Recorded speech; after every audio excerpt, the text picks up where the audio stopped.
Britain's Prime Minister back at work after recovering from coronavirus, with a warning that there will be no let-up in the lockdown yet.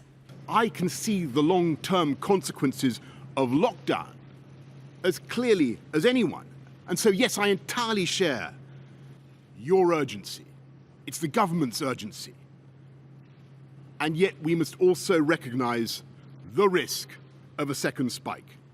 More than 21,000 people have now died from coronavirus in UK hospitals in one of the world's worst outbreaks. The government has announced that the families of national health workers who've died from coronavirus during this crisis will receive a $75,000 payout. The number of tests being offered in the UK is being expanded, but the government has faced criticism for the slow rollout of mass testing. And there are growing frustrations and questions, even within Boris Johnson's own party, about how soon the economy can reopen. Italy has set a date to start easing its lockdown, the longest in Europe. Factories and building sites can reopen next week. Bars and restaurants can fully reopen in June, while schools will stay shut until September. Many parts of Europe are grappling with the impact of this crisis. There is anger in some of France's poorest suburbs.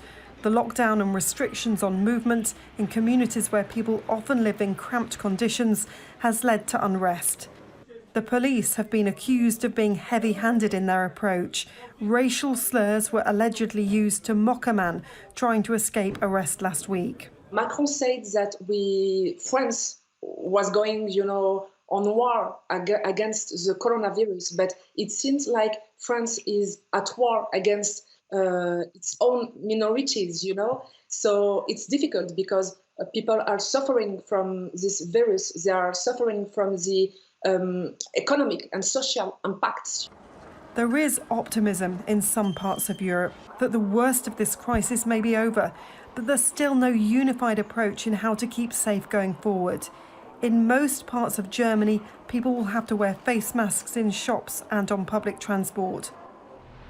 Elsewhere, some families are seeing one another for the first time in weeks, albeit through the glass, but together all the same. Emma Hayward, Al Jazeera.